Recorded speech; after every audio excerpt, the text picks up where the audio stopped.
Good afternoon, and welcome to this second session that actually is visibly picking up from the previous one because I was a panelist and now I'm the moderator of this session that is dedicated and focusing on education, on actually education in transdisciplinarity, if any and if possible.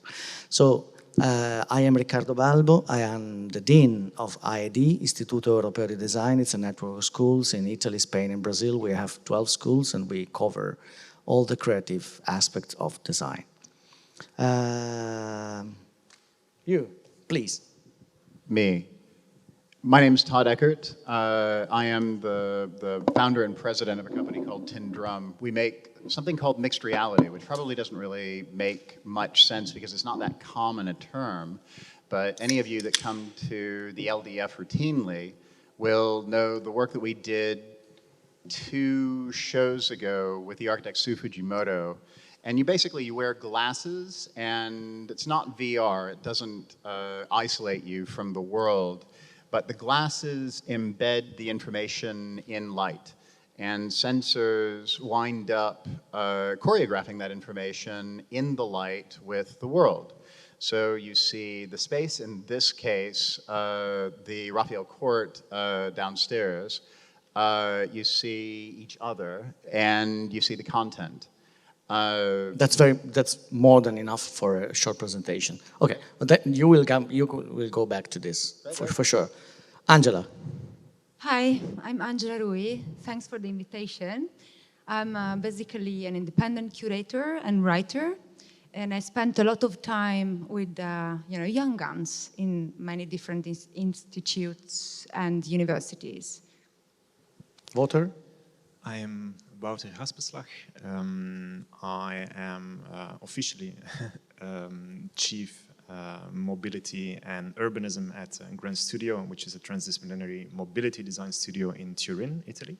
But today I wear the hat of the coordinator of the transdisciplinary mobility design master program at IED. Right, thank you. So basically, the question that was posed to them as a rationale for this session is after trying to give a definition of transdisciplinarity, of course, in education, as we saw in the previous session, we have to face the fact that if we accept this as a fact, we have to define skills, profiles, portfolios, project work, methodology, pedagogy, etc.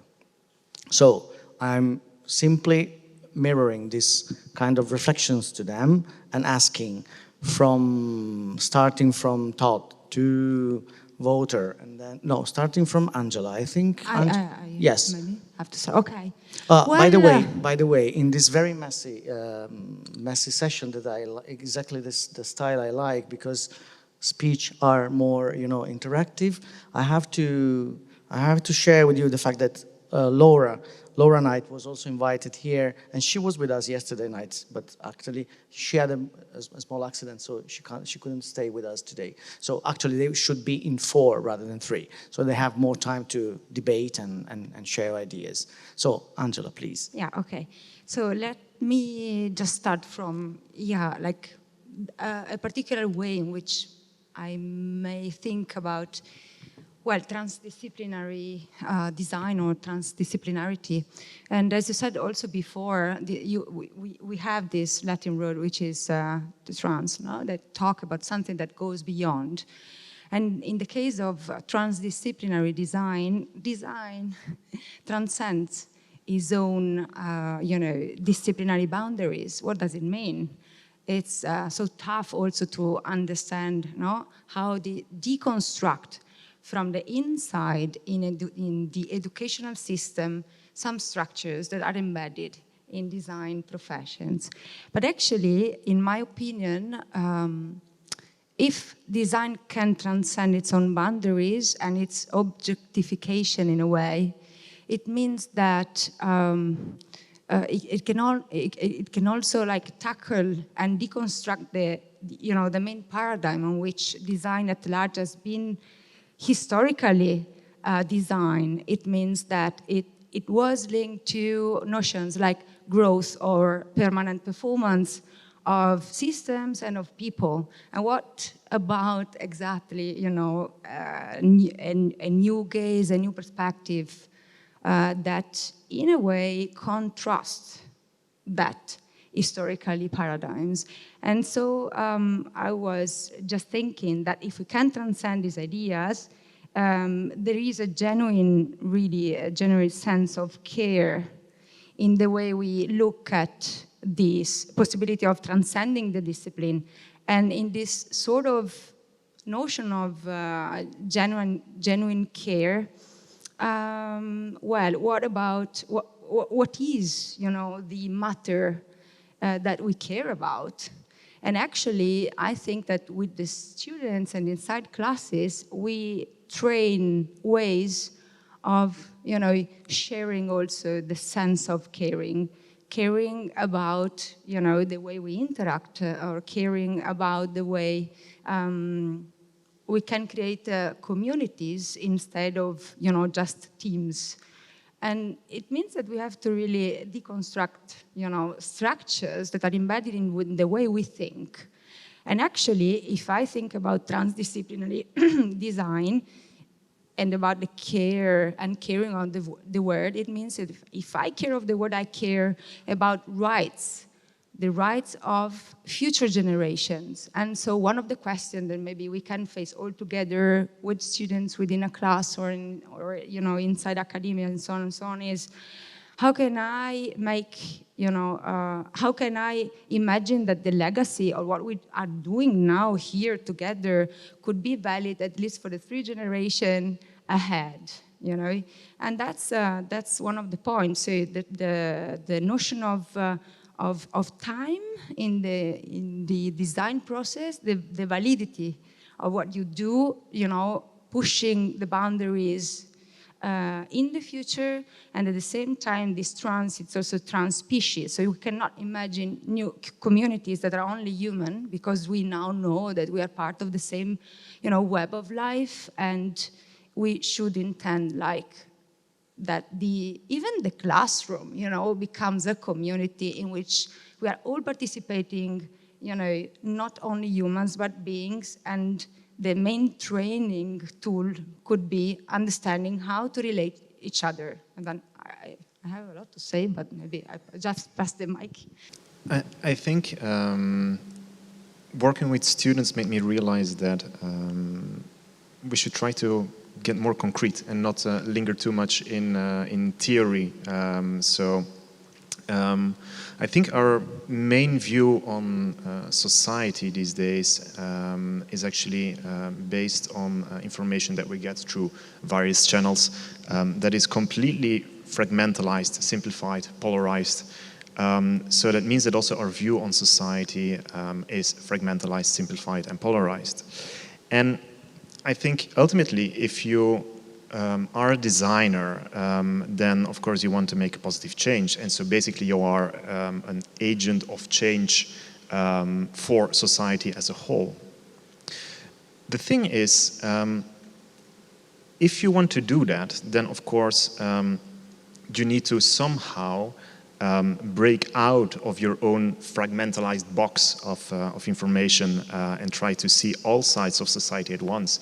So I'm quite sure that you are familiar with the work of Picasso, for example. If you look at his paintings, there are some striking examples. You look at a subject, maybe it's a woman, and then you realize that he actually painted the subject from all sides at the same time. So in a way, becoming a transdisciplinary designer is becoming a bit like Picasso, you know? And the main problem with that is that if you try to get access to all the information and put it all together, then of course you are facing ambiguity, you are facing unclarity, you're facing conflict, loopholes, and so on. And I truly believe that one of the main challenges for transdisciplinary design, and then of course you need to keep in mind how I introduce myself, so I mainly work on mobility and the city. The main challenge here is to identify a problem. Is not really to find an answer, is to identify a problem. I often find myself in situations that people or even a client in the professional life is asking, okay, you're part of a team, you need to create a vision for our city for the year 2050. Yeah, okay, great. Where do you start? So you need to actually find the hooks that you can use to have your own take and to find a concrete solution there.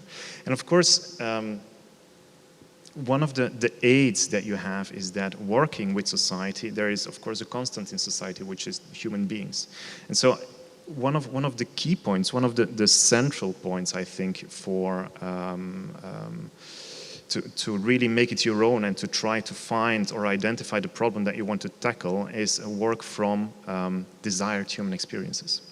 If you start from there, it rarely goes wrong. But of course, that's not the only thing. I think another aspect that really can help you is to work in a context-specific way. So that means proposing or analyzing a context here in London is completely different than it probably is in Italy. That is geographically like this, but also in time.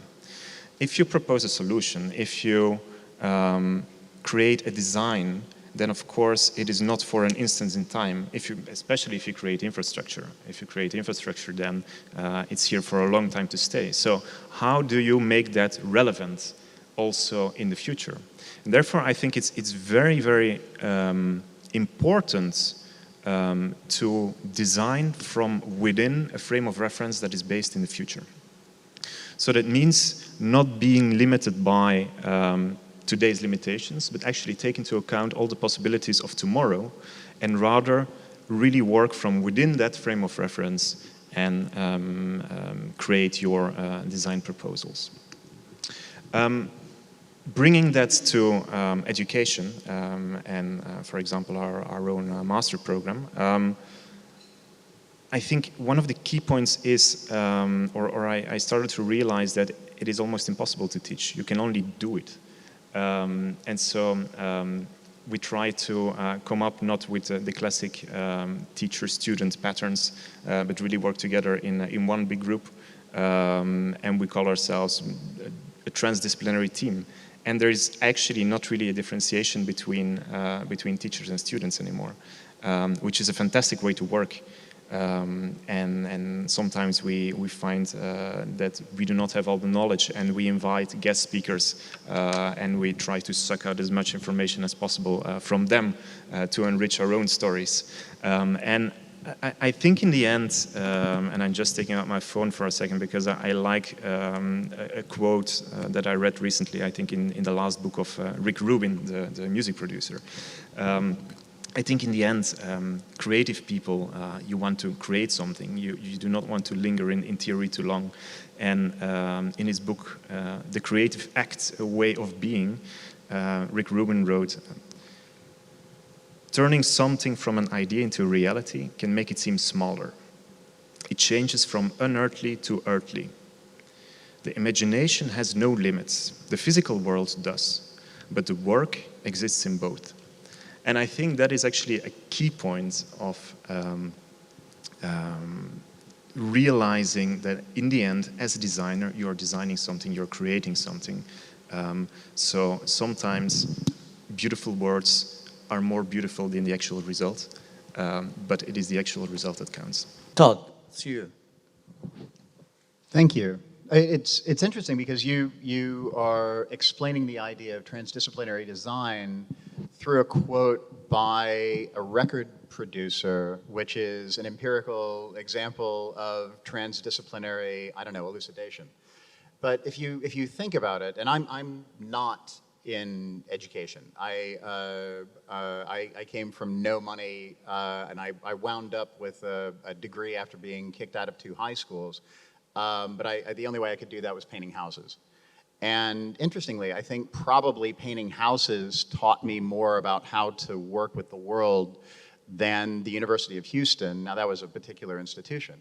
But if you think about, you guys are obviously very considered with how you are approaching the fundamental question of, okay, if we are designing any attribute of human life, whether that is a building, whether that is an urban setting, whether that is access, and it gives back to your last session as well, which is, okay, you can go through the theory and you can use a transdisciplinary ideology to try to arrive at perhaps an ideal or something that is elevated beyond the world that we currently know. But what's interesting with that is that there are all of these sneaky little bits of how the world really works that you also have to employ if you're going to get anything done. So you can have the world's greatest design. You can have this sense of, okay, here is the way that we increase visibility and mobility and access for everybody. But you may find that the people that have the ability to pay for it, or the people that have the ability to get it pushed through whatever civic organization, they don't actually care about that. They'll say they do, but they don't. And so your transdisciplinary capability of pushing a project to fruition, going from that marvelous thought that brought you there in the first place into the reality that helps somebody cross a river or get onto a tube platform, that's actually going to be more of a psychology. And that, I don't know, crash course in psychology that you took when you were in 8th grade turns out to be incredibly important. And this is why I am envious of people that teach and have a deep academic background, because all of that stuff that you take in when you're in this spongy, nascent time in your life, you don't realize it, but that is going to determine what you are able to do or not do later on. And so your ability to speak to a group of people that you don't know, or to solve a problem in a cab ride between two meetings, is going to be as important as your ability to figure out, okay, from this engineering background, we can fulfill the needs of making sure this building doesn't fall down. So I actually believe in my non-educational background that all of life is transdisciplinary, and our ability to succeed in whatever it is that we want to do is dependent upon just how spongy, open, and curious we are with every facet of life. But I totally agree with you. And in fact, why I decided to start with Angela, because she's definitely educator. She's in the midpoint between educator and practitioner, and you are very much practitioner. So it's like you know, a way to slowly pay distance and take distance from what you call the ideology of transdisciplinarity, that I very much understand and agree. And in fact, I have a provocation going like a provocation against me in the previous session, so I throw this provocation to you now. That is that the risk of saying that like the future is transdisciplinarity and skills and disciplines have to be demolished.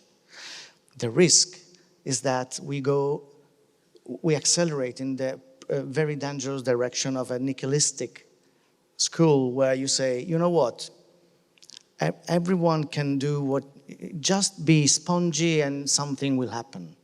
And you can't, because you have still to take care of bodies of knowledge, of skills, of people that are, I mean, if you enter in an hospital, you're the one that is almost able to put his hands in your belly. You don't want him to be a transdisciplinary doctor. You want him to be a disciplinary doctor. So we have to pay attention not to be like super enthusiastic, only enthusiastic, but find the right balance. And what is coming out from an enthusiastic practitioner is that amazing, fantastic, you have to be able to, you know, sniff around and be spongy and get the most insight in order to enrich what? To enrich a strong part that is the skill basement. So in what is I'm trying to give an interpretation to your ideas. What is suggestion from the practice is try to be the most open you can and try to force people to open up from the very strict disciplines boundaries, but pose them on the super strong basement and foundations. Otherwise, there is nothing then. It's sandy stuff. So that's the provocation to you guys. Okay. Well, yes, but I agree. I mean, I agree on what we are all saying, but we have different perspectives, which is cool, no? I mean, we are trying to discuss from different perspectives about the same issue, but I think that is something I would, in a way, surpass, which is this dualistic vision where you have theory and you have practice, because actually transdisciplinarity really teaches us that there is no separation between the two. And this idea of transdisciplinarity has something very peculiar in terms of what agent has been added to the for example, multidisciplinary, or the terms that also before came out from the conversation. And this agent is a participation of people or communities that are not academic at all. And so, you know, first, there is no enough theory about what transdisciplinary is in general when applied to design.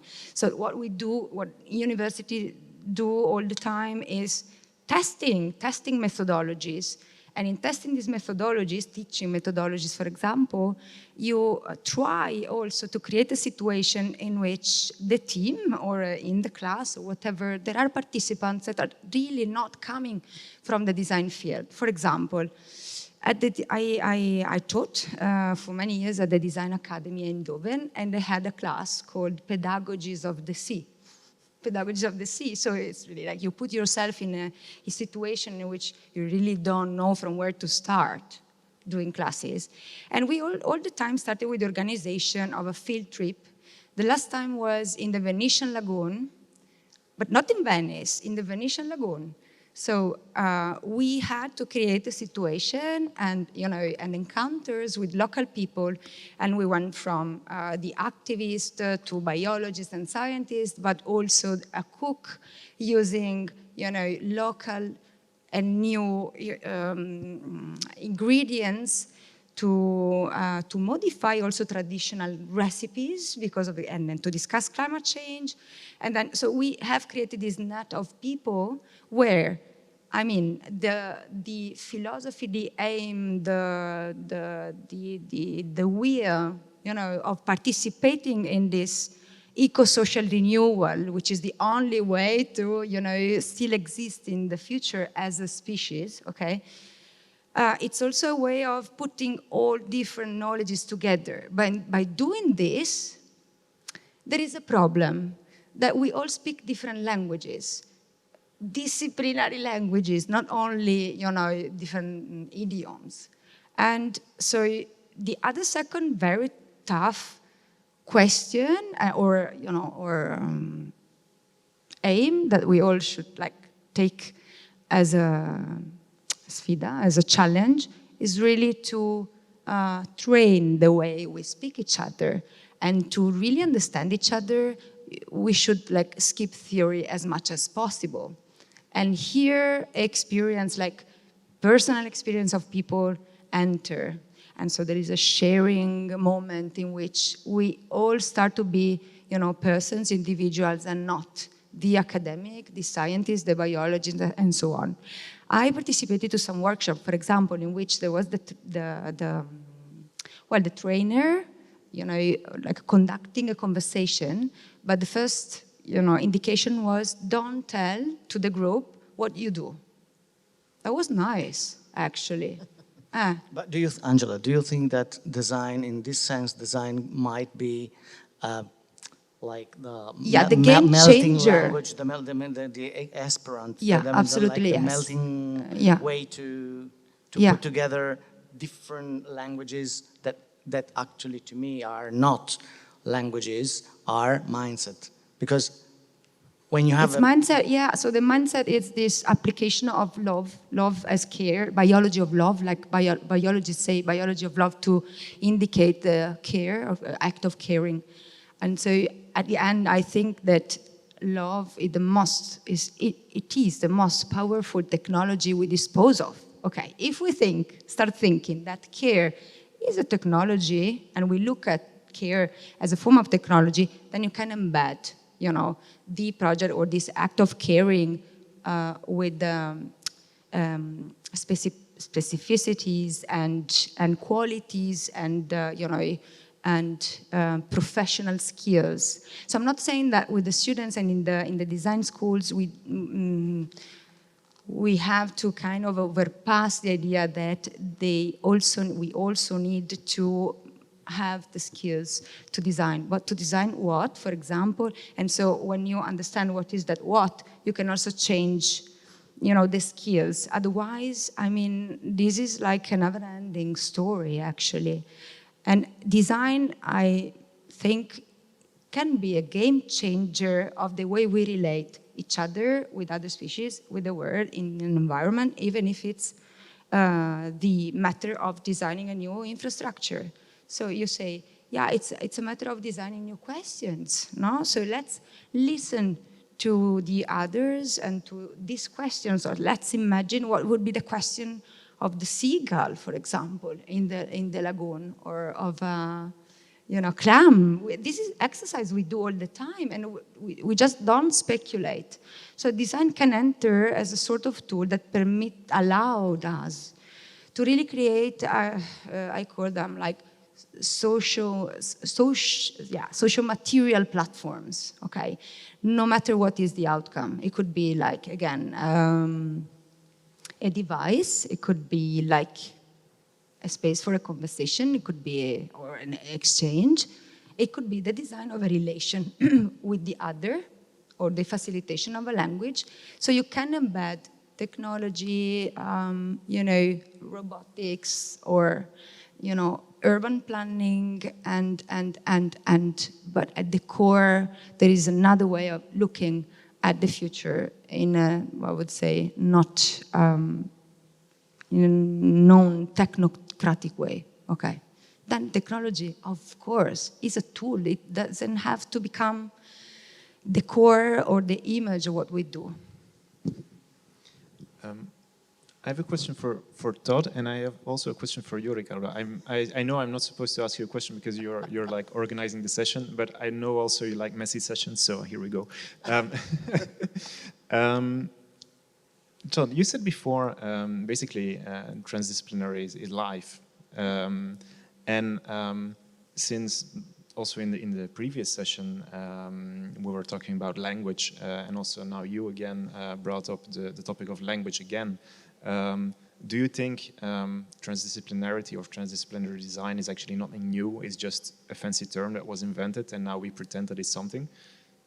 I mean, ideologically, sure, it's existed forever, but if you think about it, like, okay, you know how people come up with acronyms for everything? And in some, like, if you're not a part of that group, if you're not an engineer, you're not an accountant, or you're not whatever, and they say, oh, that's a SMAC. You know, have no idea what they're talking about. That's the whole point. You're not supposed to know.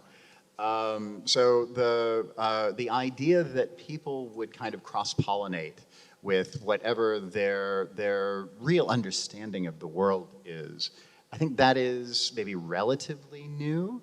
But even the idea of education, there's not a universality of its point. So I live in New York, and in New York and in the United States, people have a tendency of, sure, there are these desires to go and get higher education and get whatever, but it tends to be, we tend to a fault to be transactionally motivated. So the point of going into these institutions of higher learning, it's not necessarily to wind up with this expanded sense of capability. It's to get a job where you can make more money. And that sounds really cynical, and I'm not cynical. But if you speak to people in education in the US, they're up against this all the time. So the idea of transdisciplinarity it feels to me like urban survival, because like you guys are dealing with Americans all the time. So how do you deal with some insufferable person who's actually just looking to maximize whatever money they can make out of their role? And that can be really hard. I work in Japan a lot. How you, as a New Yorker, work with a far more reserved culture in Japan, that takes some doing. I would throw it back to you as somebody who has clearly considered this. What do you think? Sneaky. No, I'm not trying to be sneaky. I'm genuinely interested. No, honestly, I think it is not just simply a new term that describes something that has always existed. I truly believe that transdisciplinary design is something that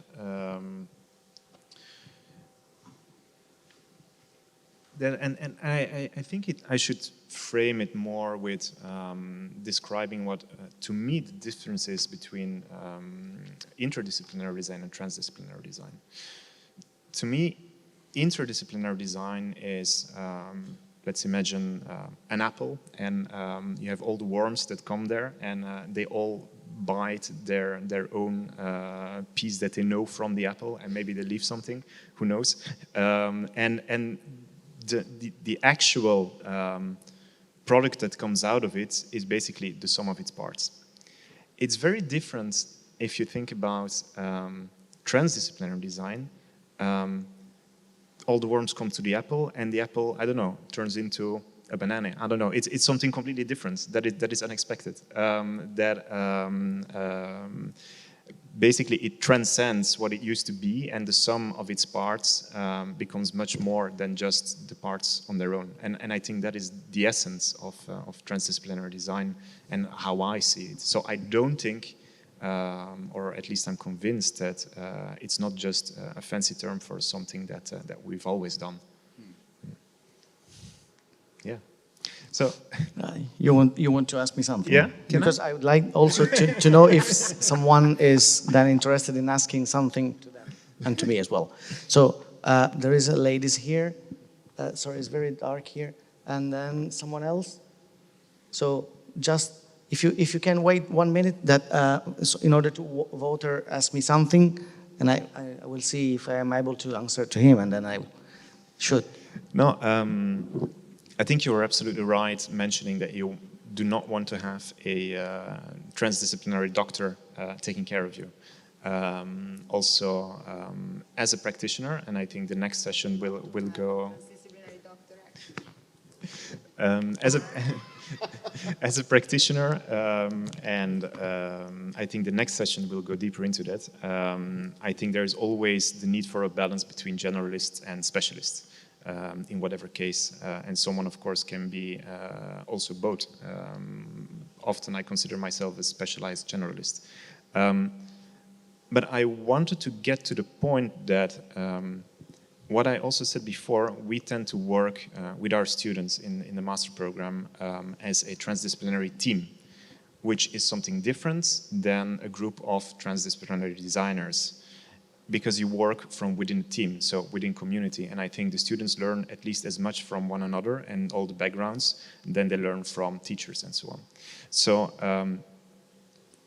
the question is more about individuality versus community. And so probably a doctor is an individual. So maybe there is not necessarily the need for him to be transdisciplinary in what he does. Do you think then the question, transdisciplinary design is something that is more a group thing than an individual thing, or it can be both according to you? It's like, to me, it's very much like the action that everyone is doing in his phone, like zoom in, zoom out. I mean, whatever is your zoom level, it's wrong. You have to keep zooming in, zoom out, zoom in, zoom out. And when it comes to zoom in, it's specialist and individualist or individual based. When it zoom out, the more you zoom out, the less you are able to control this. So you have to change methodology and open up to teams and groups, etc. But then the group as a whole, I think it's not able to enter in the specific piece of answer. So the exercise is not staying stable on the level of Zoom, but do like this. And wherever it's super generic, it has to be super generic. And those frame has to be respected and then tested. Respected and explored and then tested. So this zoom out is testing, evaluating, and used to in order to look at the implications. And then the applications must be delivered through skills. So that's the thing. And so I don't think that it's a dualistic either one or the other. But there is a question here that I would like to yes, if you can provide her a mic. I've got a question really about what you think the future of design education is like and how this kind of approach could kind of recreate kind of courses. So, I did a graphic design degree 30 years ago, actually. So I think that the way that design is taught has probably changed a lot in that time. But I remember it being very siloed.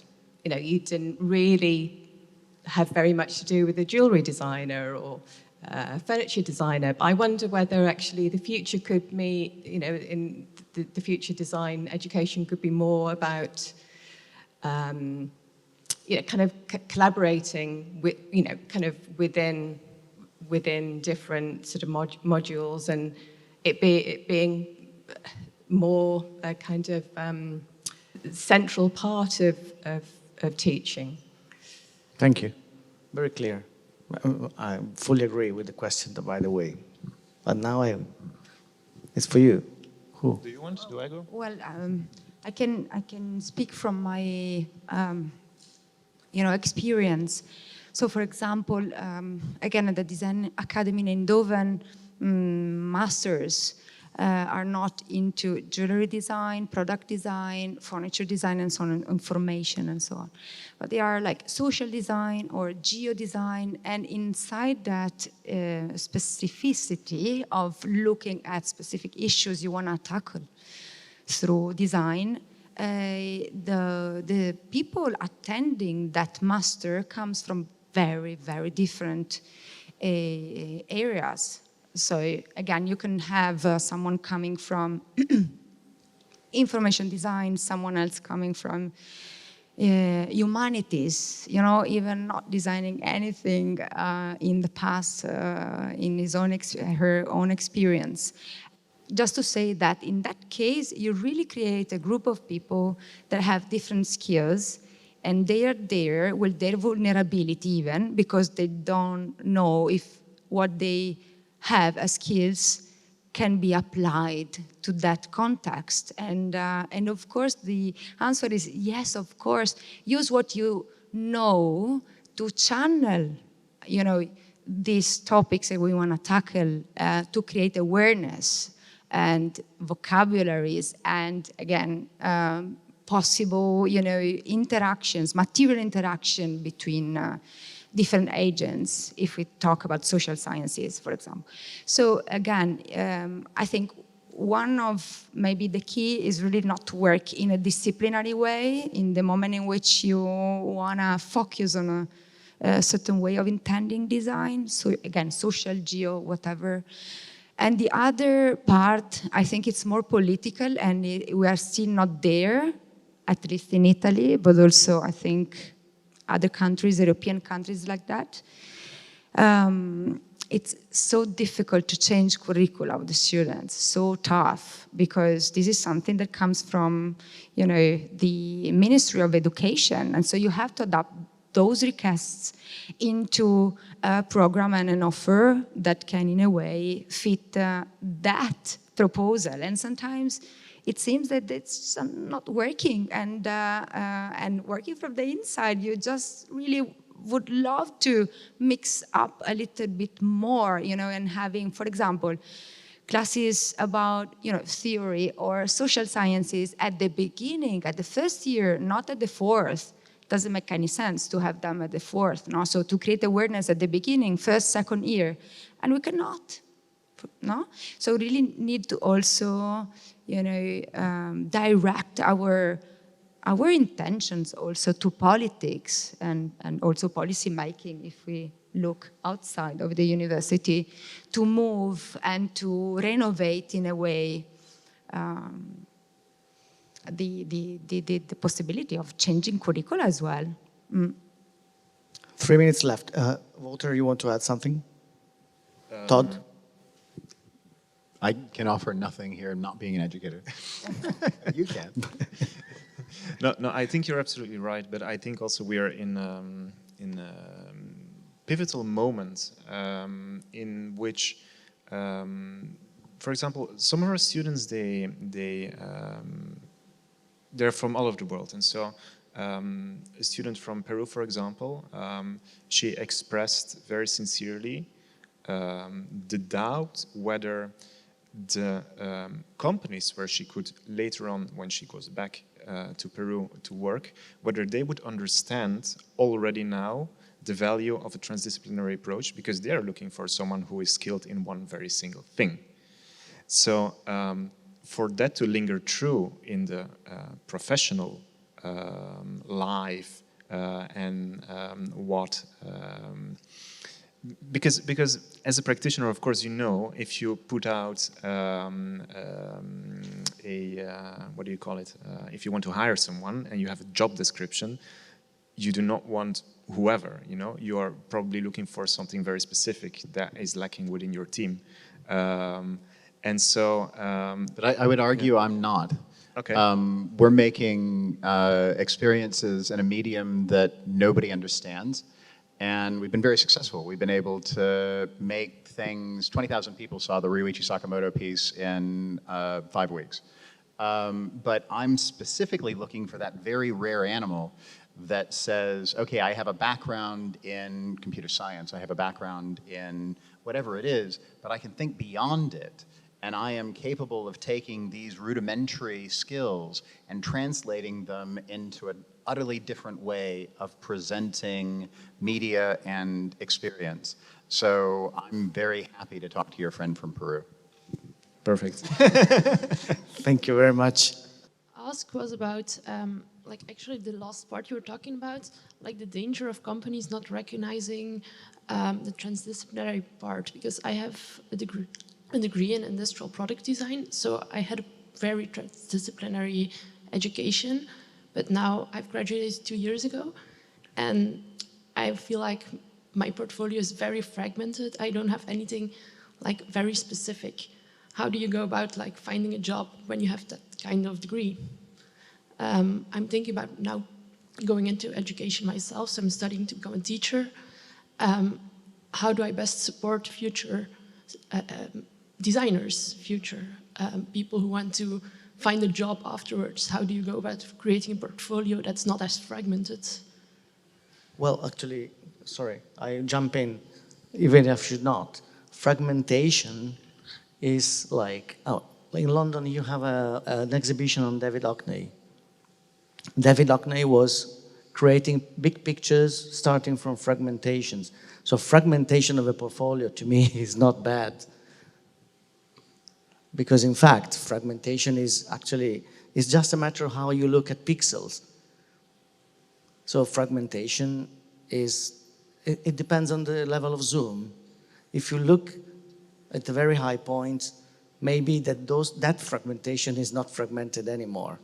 So my suggestion, you should reflect on your portfolio, because maybe it's not that fragmented. Okay, but I was talking, companies are looking for very specific It depends on profiles. the company. I think he wants to see your portfolio right now. Well, first of all, it's all a matter of how you look at the pixels. That could be, I mean, you should do a whole symposium on that. That's really good. Be really specific with who you talk to. So if you're talking to Microsoft, they don't give a shit about your fragmented portfolio. But if you talk to a film company, a computer science company, there are a lot of us that are really looking for that. I'm happy to take your card and see what it is that you're doing, and if it applies to what we're doing. We're hiring all over the world. So it's kind of, that's a know your audience thing. Okay, sorry if I switch off like that, but we have to leave the stage for the next session. There was the last question she was Last asking question. before. We are running Hello. out of time. Right. So, I'll be really quick. Sure. It was just yeah. following from this discussion, there seems that a lot of perhaps the success of transdisciplinary design is relational, and it's about relationships and following instincts and, you know, going on wonderful journeys together. And I just wonder, like, I teach this now, but there's nothing on that's kind of bye-bye. It's just kind of personalities that people bring to the course and, you know, might come, and we don't do anything. Maybe we should we do something that is about kind of relationships, because they probably do them on MBAs or think courses like that. Yeah. I don't know exactly, but I just wonder about that relationship side and what your thoughts are really on that within future education.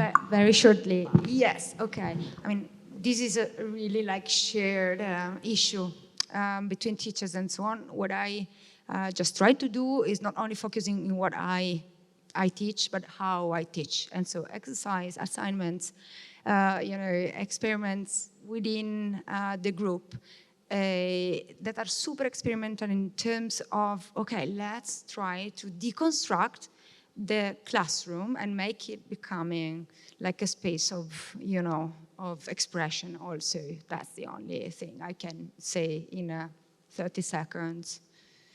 You can keep going. Well, and at CMU in Pittsburgh, they have a master's degree called the Entertainment Technology Center, and they'll take these brilliant people that have gone through all of this training and all of this education, and then they make them take theater courses. They make them do trust falls. Because without that ability, that relatability, what they've learned is actually limited. It's stunted. Okay, thank you very much. Thank you to you.